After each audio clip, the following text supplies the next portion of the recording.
All right, we go to the sixth inning here in downtown Toledo. Woo-Suk back up from Double A, and he takes over on the mound. The 27-year-old native of South Korea, 5'11", 198-pounder, misses outside. Leo Bernal will lead things off. Jack Little, what a job for him. An inning and 2/3. He didn't allow anything. Not a base runner, got all ground balls. Got everybody out. Not everybody out as the right-hander Woo-Suk delivers outside.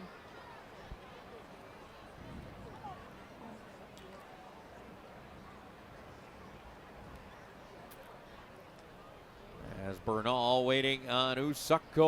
He'll deliver in there for a strike. Go throws a little harder than you think from his delivery. Really survives on movement. His ball really moves a lot. He's just got to keep his command and stay ahead of hitters. And Erie, as he gets a ground ball up the middle, we'll get to this in a moment. That'll be fielded by the shortstop DeYoung. He'll fire over in time. 6-3. Let's join the third member of our crew, Brad Woznicki. Brad? Well, it doesn't matter what time of year it is, doesn't matter what point in the season we're at. It's always a great night to get some ice cream here at the ballpark, and we are making some memories here tonight. I know I'm going with the classic chocolate, but Hannah is having her first Toffs experience tonight. Hannah, what'd you go with, and how you feeling about it? We went with Tilly's Tracks. Normally, if you say peanut butter, I'm in. That's all I heard. And this has these little peanut butter cows in them. So that's what I got. I'd give it solid like 8.2 out of 10. You're living the good life right now. I mean, we're working you up here, that Northwest Ohio experience. I mean, you got the Toffs Dairy Farm just 45 minutes away. That's going to have to be a trip for you. Yeah, our staff downstairs keeps telling me that I need to go to Cedar Point. Is that what it is? Cedar Point, yes. Okay. I don't do roller coasters. I will not be going. We can argue about it all day long. We argue about this all day long.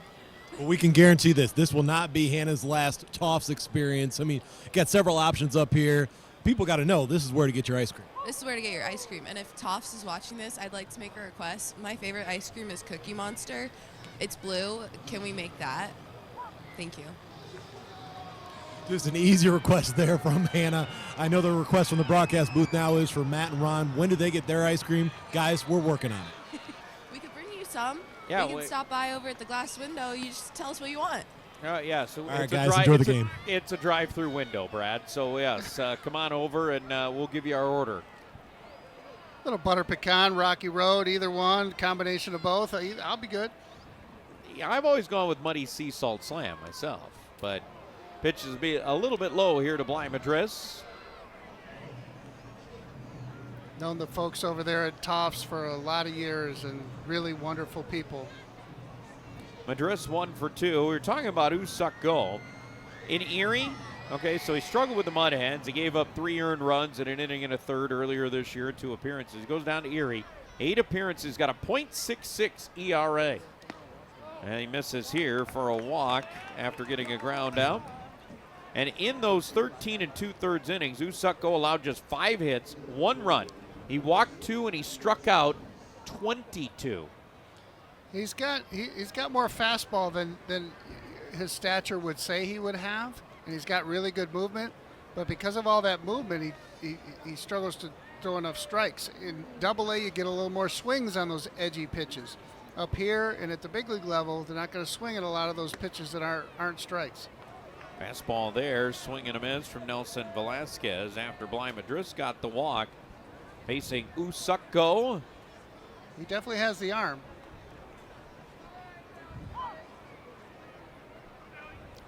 And he works quickly. You see the batter step out because he was ready to go and the hitter wasn't quite ready.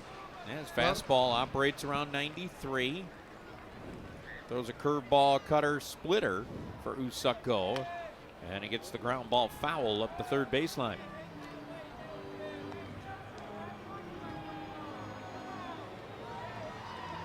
Last time he pitched for the Mud Hens was April 2nd.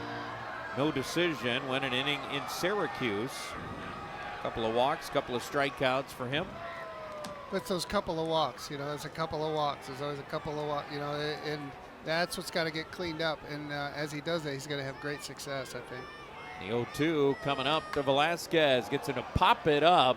Could be playable. Foul ground. Now back into fair ground for Young, the first baseman. He'll make the grab. There's 2 down. Top half of inning 6 here in downtown Toledo.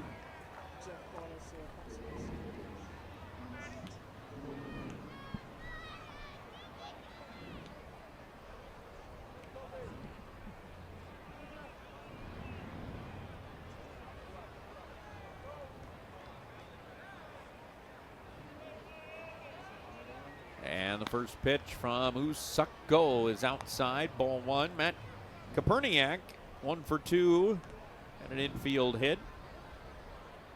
Last time up. 9-3 ball game. Mudhens with the lead. Boy, now I kind of want the Tops ice cream, Ron. I don't know what the heck. Yeah, that's tough to pass up, man. That's good stuff right there. That's good living, Matt. Good living. Where is Brad and Hannah with ours? They are a little slow on the delivery. We got to talk about DoorDash. The 2-0 coming up. That one's going to be hit in the air. Shallow center field. Racing in is Clark, and he'll make. Miguel Villarroel will lead things off against Woo-Suk. Comes out for a second inning. He gives up a smash back to the screen for a 1-ball, 1-strike count on Villarroel. Now, I'm going to tell you something, Ron. A little history here.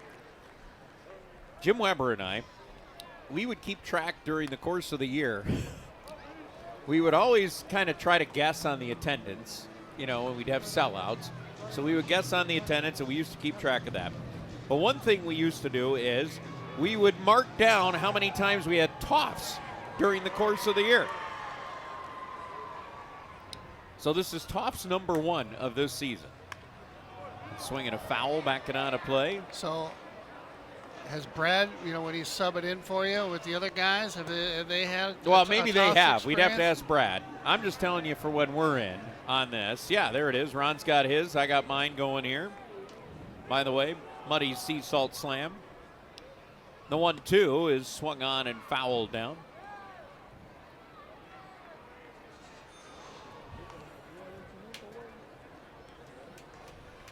And the 1-2 coming up after the foul. And that is going to be an out. Already, the Boo Birds are already out about the Tops ice cream. We're already getting texts. I know. We're getting. We're already getting texts about it.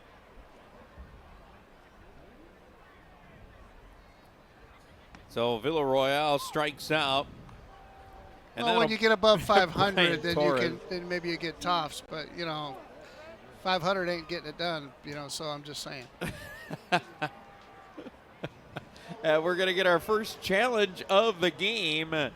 And it was called a strike, and Brian Torres, is going to be successful in a challenge here in the 7th. 10-3 ball game.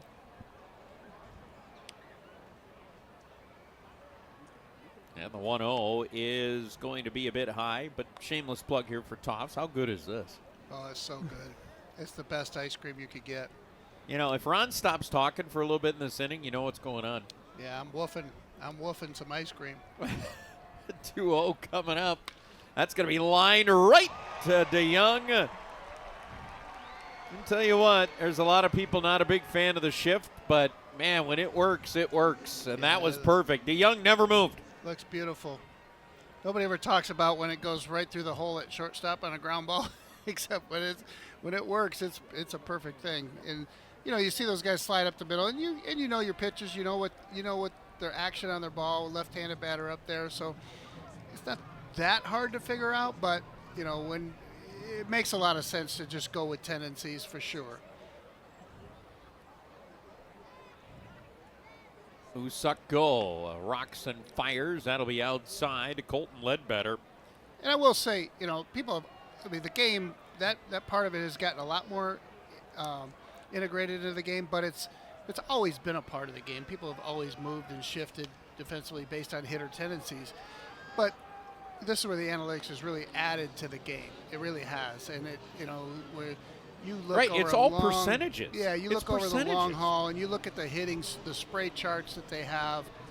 And come on, why would you be over there playing in the regular shortstop hole when this guy almost never hits a ball there?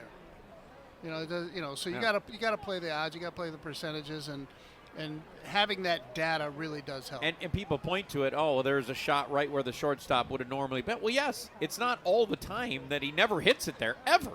It's going to happen. Drive to center. Moving to his right is Clark. He's under it. Makes the grab. And a 1-2-3 inning turned in by 10-3 our score. Oops.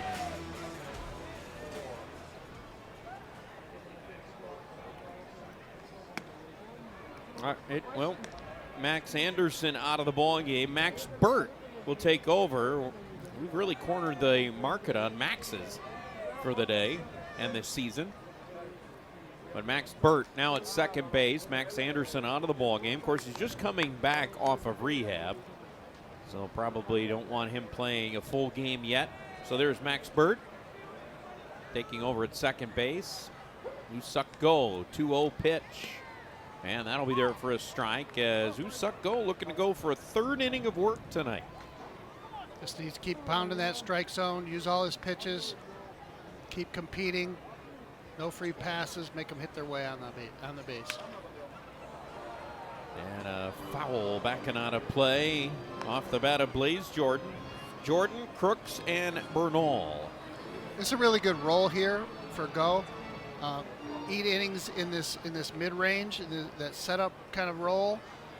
He's got good stuff, got good velocity, better than you think. It's just about the command. You don't want to give any free passes. Just keep making guys swing the bats. A lot of contact, pitch to contact. Get the occasional strikeout when you can get it, but pitch to contact and get those quick outs. And the 3-2. That one's going to be hit in the air to left field. Talking about weak contact. That one just kind of a floater out there. Gentry backed up a step.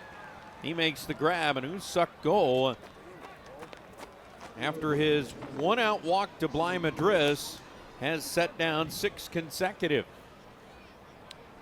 And he'll face Jimmy Crooks. Good off-speed pitch there. Just got him just a little bit out front. Good contact, but he was so far out front, really couldn't drive that ball. And the pitch from Go way outside. Ball 1 to Crooks. You know, Crooks is hungry right now. He's had a 0 for night, and he's come in one of the hotter hitters in the league, and he's really wanting some production out of this at bat here, I promise you. So good focus here, good test against a really good hitter, a left-handed hitter too. So as a right-handed reliever, you want to be able to have something to keep you in the game. You got to be able to get lefties out. And so here's a good challenge, a good opportunity for Go to go against one of the better left-handed hitters and get them out. And the 1-1. Bends a curveball in there for a strike. 81-mile-an-hour curveball, Ron. Top of the zone, looked like a ball all the way there, dropped into the top of the zone. Not a pitch that the hitter wants to hit, but a good strike. And it's a 1-2 count on Crooks. Woo-Suk go just misses outside. –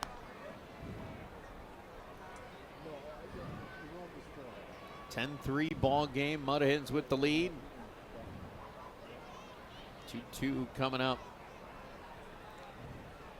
Go ready. He'll go with that curveball, and it's driven high in the air to center. Backing up is Clark. A couple of steps in front of the warning track. He'll make the grab. And again, he went with that high curveball that gets the out. Yeah, not an easy pitch to handle, that high off-speed pitch. It's a strike, top of the strike zone, and you really got to climb up there to get it. And it's just really tough pitch to drive for a lefty that likes that ball down and in. Tigers leading their game bottom 6 by a count of 3-1 at Kansas City. Pitch will be outside. Cater Montero started that contest. Ron? Cater's done a nice job for him. Yeah, he has 6 innings tonight, 3 hits, 1 run, a walk, and 4 Ks for Montero. Big swing and a miss. Well, we talked about it when he was here at the beginning of the year. He's their number 6. He's going to pitch in the big league level, probably more times than he'll pitch in the minors this year, Yep. and it's been the case so far. And if you get the injuries that they got to their rotation right now, you're going to get multiple opportunities to establish yourself there and maybe some of those guys come back, maybe they don't, and before you know it, you're there all year and you got 25 starts under your belt. Take a look at this one again as it went right back off of the umpire's mask on that foul ball from Leo Bernal. Bernal is 0 for 3. Look at our home plate umpire, Joe McCarty. And the pitch low and outside. 2 balls, 2 strikes on Bernal.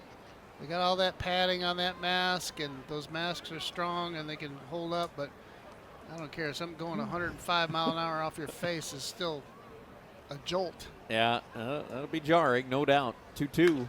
Lined towards right. That's going to squeeze down and head towards the corner. Malgiri going to get there to cut it off. Bernal, though, hustling, and he'll get into second. 2-out double. And Memphis has a base runner with 2 down here in the 8th inning. Bly Madris coming to the plate. Well, they haven't had their best game defensively or on the mound tonight. You can see those quality bats throughout this Memphis lineup. They get pitches in the middle of the zone. Almost all of them have hit them fairly hard. So congrats at Mudhens have stayed out of trouble. It's particularly Little getting out of that bases loaded jam. But they put some pressure on the pitcher because you got to pitch and make pitches to the edges. If you're in the middle of the plate, they will hit it hard. And here we go. Pitching coach Doug Bachler coming out for a chat. Mound visit for the Mud Hens. We're going to get some action up. Matt Seelinger is going to head down to the bullpen for the Mud Hens. He heads down there. Look at Matt Seelinger getting ready to go. Woo-Suk goes, thrown 45 pitches.